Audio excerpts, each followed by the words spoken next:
श्री स्वामी समर्थ मैत्रिणींनो, आजच्या व्हिडिओमध्ये तुमचं स्वागत आहे. आणि किचन ओट्यावर पसारा बघा. रात्री सगळं रंगून वगैरे काढलं आणि सकाळी भांडी तशीच पडलेली होती रात्रीची. तर मी म्हटलं आधी स्वयंपाक बनवून घेऊया. त्याच्यासाठी आहे सगळं झालेलं आहे. भाकरी वगैरे सगळं मी बनवलेलं आहे. बटाट्याची रबरबीत भाजी बनवलेली आहे. आणि आता बनवते नाचणीची आंबील. थोडीशी वेगळ्या पद्धतीने नाचणीची आंबील बनवणार आहे. ताक घेतलेला आहे आणि त्यामध्ये थोडेसं नाचण्याचं पीठ घालून ते मिक्स केलेलं आहे. आणि इकडं तेल काढायला ठेवलेलं आहे. तेल काढल्यानंतर जिरं घातलेलं आहे. त्यानंतर थोडीशी हिरवी मिरची घातली आणि आलं आणि लसूण याची पेस्ट घातलेली आहे. त्यानंतर थोडासा हिंग, परत कढीपत्ता असला तर तुमच्याजवळ घालू शकता. हळद आणि जिरेपूड पण घातलेले आहे. आणि जे आपण मिश्रण बनवलेलं होतं ते मिश्रण त्यामध्ये ओतलेलं आहे, नाचणीचं मिश्रण. आणि वरून चवीप्रमाणे मीठ घातलेलं आहे. अशा पद्धतीने आंबील केलेले आहे. आंबील तीच आहे पण फक्त फोडणी मारलेली आहे त्याला. आणि सगळं म्हणजे मसाले त्यामध्ये घातलेले आहेत. खूप छान लागली खरं. आणि भात आणि आंबील खायला खूप छान लागली. नक्की करून बघा. आणि रेसिपी कशी वाटली ते सुद्धा कमेंटद्वारे नक्की कळवा. कोथिंबीर वगैरे इथं पाहिजे होती पण कोथिंबीर काय मी गेलेले दुकानात आणि आत्ता आलेले वाजलेले आहेत 8:15 ते 8:30 वाजलेले आहेत. कारण ब्लाऊज 7 ते 8 ब्लाऊज द्यायचे आहेत ह्या 3-4 दिवसात. तेव्हा काम पण आहे आणि 2-3 दिवस झाले मी गेले पण नाही. आणि म्हणतो आपण रंगकाम तर पसारा एवढा पडतो. अजूनचा पसारा व्यवस्थित लागायला नाही आहे. हे बघा भांडी पूर्ण किचन ओटा भरून भांडे आहेत. आता मला कळण झाले मी स्वयंपाक करू या भांडी घासू, कारण हे नाईट शिफ्टला कामाला जाणार आहे. आता या अशा भांड्यात स्वयंपाक तर कसा करायचा हा पण प्रॉब्लेम आहे. काय करायचं काय कळण झाले मला. भात आहे, थोडीशी भाजी आहे, एक भाकरी आहे, अजून एक 4-5 भाकरी करायला लागणार. जराशी भाजी कशी असतात करायला लागणार आहे. पण आता मला असं वाटायला आले मी यात भांडी घासू की स्वयंपाक करू काय कळण झाले. आणि गरम तर असलं आले कायच म्हणजे करायला तर नको वाटाले. आत्ता आले आत्ता दुकानात ना आले, आरती केली. आज गुरुपुष्यामृत योग आहे, गुरुवार आहे. आणि आरती केली. विष्णू सहस्त्रनाम जरा वाचलं म्हणजे मोबाईलला लावून देते आणि त्याच्या पाठोपाठ मी पण पुस्तकात बघून म्हणत असते. आणि आज खरं म्हणजे 12 फुलवातींची सेवा करायची असते. खरं 21 दिवसाची सेवा असते बघा. ती 21 का 24 दिवसाची असते वाटतं सेवा. खरं कसं होतं आता गुरुपुष्यामृत योग 9-9:30 नंतर लागणार आहे. आणि ती सेवा बरोबर त्या कालावधीतच करावी लागते. 9-9:30 नंतर काय शक्य नाही. कारण की आता स्वयंपाक करून जेवून खाऊन हे सगळं उरकायला मला 11-11:30 होतील. आणि उद्याने मला लवकर दुकानात जायचं आहे. त्यामुळं शक्य नाही आहे ती. ह्या आता तर काय करणार नाही. पुढच्या महिन्यात आहे परत गुरुपुष्यामृत योग, त्यावेळी बघूया, त्यावेळी करायला येईल. पण आज तर काय होत नाही. चला स्वयंपाकाला सुरुवात करते. भाकरी बनवते. आंबील थोडीशी केली. नाचणीची आंबील जरा वेगळ्या पद्धतीने दुपारी केलेली होती. ती थोडीशी आहे, छान वाटली खरं. आपण कायमची आंबील खातो त्याच्यापेक्षा ही जरा वेगळी वाटली, छान वाटली. आणि ती जरा आंबील आहे, बटाटे जरा भाजी आहे, भात आहे, एक भाकरी, 4 भाकरी करते. भाजी कशी असते जरा करते.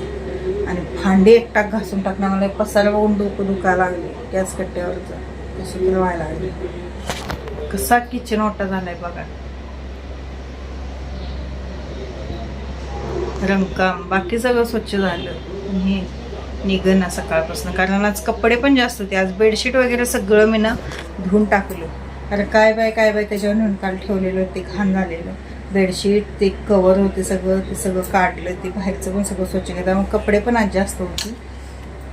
चला आवडते. त्यानंतर स्वयंपाक वगैरे केला आणि संध्याकाळी लाईटच गेली. खूप भयंकर वारं सुटलेलं आणि गडगड आहे तर खूप भयंकर लागलेलं. आणि माझी जवळजवळ 3 जाळ्या भांडी होती. आता काय करायचं म्हटलं, शेवटी मेणबत्ती लावली आणि अंधारातच भांडी घासलेले आहे. आता मला वाटत होतं की भांडी बिंडी सगळी राहतात आणि सकाळी आणि परत माझे 2 तास ही भांडी घासण्यात आणि किचन ओटा ते क्लीन करण्यातच जातं.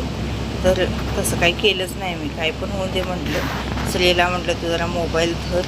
आणि मी पण मेणबत्ती एक लावली आणि त्याच्यामध्ये सगळा किचन ओटा आणि भांडी क्लीन केली. भांडी एक जाळी मांडली आणि बाकीच्या 2 जाळ्या तशाच ठेवलेल्या आहेत. असं वाटत होतं किती मोठा पाऊस येतो काय माहिती, एवढं गडगडायला आलेलं आणि वारंसुद्धा खूप असं मोठमोठ्यानं सुटलेलं आणि सगळं म्हणजे पत्रं बित्रं असं वाजत होती लोकांची त्यामुळं. आणि सगळीकडे शांतता.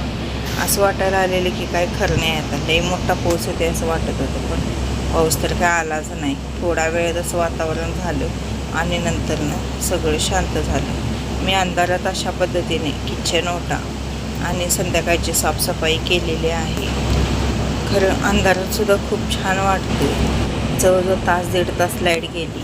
10:30 पावणे 11ला लाईट आली. तोपर्यंत माझं सगळंच आवरलेलं. एवढी साय आपली साठलेली आहे आणि मी दही लावून ठेवलेलं होतं काल. आता आपल्याला हलवायला पाहिजे. शुभ सकाळ सर्वांना. आंघोळ करून आलेलं आहे, कोमट पाणी पित आहे मी. आणि आता हे हलवायला पाहिजे आपल्याला सकाळ सकाळी. त्यानंतर मग ते हे होत नाही, लोणी येत नाही वरती. त्यात थोडंसं बर्फ घालते आणि फ्रीजला ठेवते. चहा वगैरे पिसपर्यंत आणखी थोडं थंड होतं, मग हलवायचं म्हणजे पटणं लोणी वर येतं. त्यानंतर सडा रांगोळी वगैरे सगळं केली. स्त्रीला केळाचा असं ज्यूस बनवून दिलं, म्हणजे शेक बनवून दिला केळाचा. त्यातलाच थोडासा मी पण घेतला, यांनासुद्धा बनवून दिला. दोघांनी मिळून देवपूजा केली. आज कामावर येताना याने लाल फुलं घेऊन आलेली आहेत आणि आज वार होता शुक्रवार, त्यामुळे लाल फुलं पण मिळाली. आणि काल बागेतनं यांनी फुलं आणलेली होती पिवळी गलाटा, तर तीसुद्धा फुलं मिळालेली आहेत. त्यामुळे आज देवांना भरपूर अशी फुलं आहेत.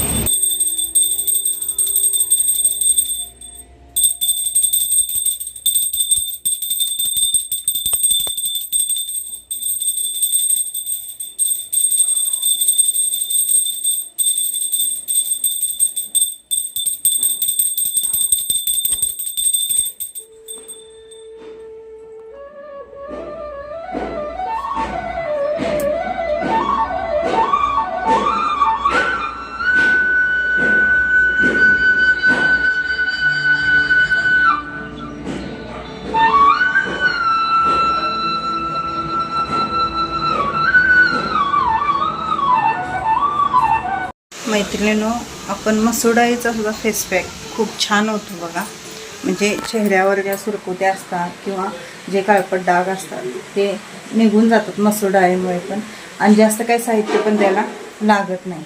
चला मी आज तेच तुम्हाला दाखवणार आहे की घरच्या घरी मसूर डाळीचा फेस पॅक आपण कसा बनवू शकतो. आता सेवा करून उठलेली आहे मी आणि दोडक्याची भाजी फोडणी मारलेली आहे. भात आहे शिल्लक. फक्त आता चपात्या तेवढ्या करणार आहे. अजून कपडे धुवायचे आणि मला दुकानात जायचं आहे. तुमच्यासोबत थोडासा फेस पॅक शेअर करते मी आणि करून बघा. आणि घरातच साहित्य असतं त्यातनंच होऊन जातं. जास्त काय म्हणजे त्याला साहित्यसुद्धा लागत नाही. सगळं साहित्य आपल्या घरामध्ये असतं. आणि आठवड्यातनं 1-2 वेळा केला किंवा रेग्युलर तुम्ही एक 8 दिवस केला तर जास्तीत जास्त जे असे काळे डाग असतात बघा, असे मानेवर वगैरे पडलेले, म्हणजे डोळ्याखाली असतात किंवा इथनं ते नसतात बघा, तर ते सगळे, किंवा एकेकांना चेहऱ्यावर मुरमे उठतात, म्हणजे काय म्हणतात पिंपल्स उठतात, तर ते सुद्धा फुटून डाग पडलेले असतात ते सुद्धा जातात. तर नक्की ट्राय करून बघा. चला फेस पॅक कसा करायचा बघते. शक्यतो मसूर डाळ ही संध्याकाळी भिजत ठेवा. मसूर डाळ त्यात थोडंसं तांदूळ घालायचं आणि रात्री भिजत ठेवायचं.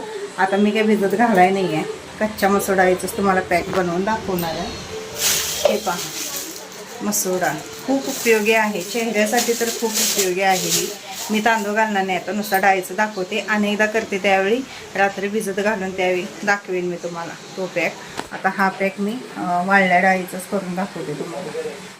मी घेतलेल्या मिक्सरचं भांडं, त्यामध्ये थोडीशी मसूर डाळ 1 चमचाभरच घालणार आहे आणि याची आपण आता पेस्ट बनवून घ्यायची आहे. त्यात थोडंसं तांदूळ घातला तुम्ही तरीसुद्धा चालतं. आता आपण ही डाळ वाटून घेतलेली आहे, हे बघू शकता तुम्ही.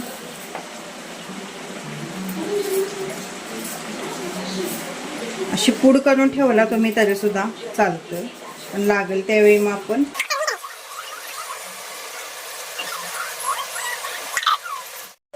यात आता कच्चं दूध घालायचं आहे.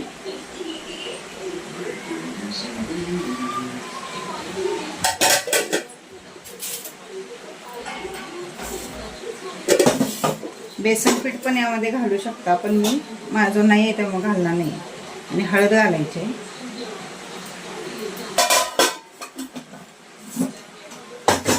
आणि हे सगळं मिक्स करून घ्यायचं. व्यवस्थित मिक्स करायचं आणि एक 10 मिनटं असंच ठेवायचं. ते पूर्ण घट्ट होतं, कारण की आपण डाळ भिजवलेली नाही आहे, त्यामुळे पूर्ण घट्ट होतं. एक 5-10 मिनटं आपण याला असंच ठेवून देऊया. आणि 5-10 मिनटानंतर मग परत थोडंसं दूध आपल्याला त्यामध्ये घालायला लागणार आहे. बघू शकता अशी पेस्ट तयार झालेली आहे. दूध कच्चाच वापरायचं, दहीसुद्धा वापरला तरीसुद्धा चालेल. ही पेस्ट बघू शकता केवढी घट्ट झालेली आहे, कारण ही डाळ जी होती ती कच्ची होती, त्यामुळे डाळीने सगळं दूध ओढून घेतलेलं आहे. परत आपण जरासं थोडंसं दूध घालून आणि 5 मिनटं आपण भिजत ठेवायचं, म्हणजे डाळ सगळी भिजली जाते.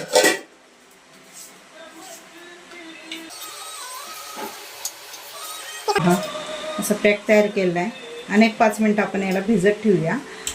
आणि अजून हे पूर्ण असं घट्ट होतं, मग परतच्या वेळी आपण चेहऱ्याला लावायचं.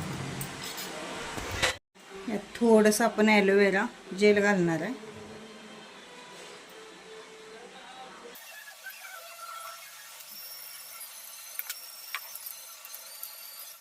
सगळ्यात आधी चेहरा आपण स्वच्छ धुवून घ्यायचा, कारण घाम वगैरे असतो चेहऱ्यावर, त्यामुळं गार पाण्याने चेहरा धुवून घ्यायचा. त्यानंतर आपण पॅक लावायचा. पॅक लावत असताना एकदम दाटसर लावायचा.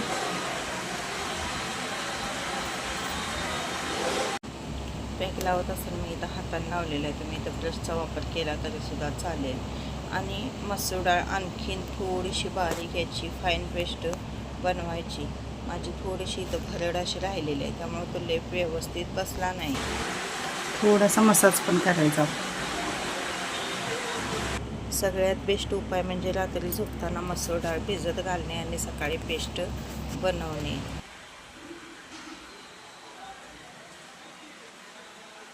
याच्यापेक्षा दाट लावायची. रात्री भिजत घातल्यामुळे काय होते, मसूर डाळ भिजली जाते आणि एकदम बारीक त्याची पेस्ट बनली जाते आणि अर्कसुद्धा सगळा उतरला जातो बघा. त्यामुळे रात्री भिजत घाला. थोडंसं 4 दाणं तांदूळसुद्धा त्यासोबत भिजत घाला. सोकलेलं आहे बघा. आणि धुवून दाखवते तुम्हाला चेहरा कसा होतो तो. आणि चेहरा किती छान क्लीन झालेला आहे बघू शकता. तरी पण मी जास्त वेळ पॅक ठेवला नाही. तुम्ही एक थोडा जास्त वेळ ठेवा, त्याने खूप छान म्हणजे ग्लो येतो. आणि चेहऱ्यावर अजिबात असे डाग सुरकुत्या राहत नाही. त्यामुळे नक्की ट्राय करून बघा. अजून मला चपात्या बनवायच्या होत्या, त्यामुळे मी लगेच यानंतर चेहऱ्याला मॉइश्चरायझर लावायचं आहे आपण. त्यामुळे पण हे होतं, चेहरा म्हणजे छान व्यवस्थित राहतो. आणि चेहऱ्याला ग्लो किती छान आलेला आहे बघा. खूप छान फरक पडतो मसूर डाळीमुळे. नक्की ट्राय करून बघा.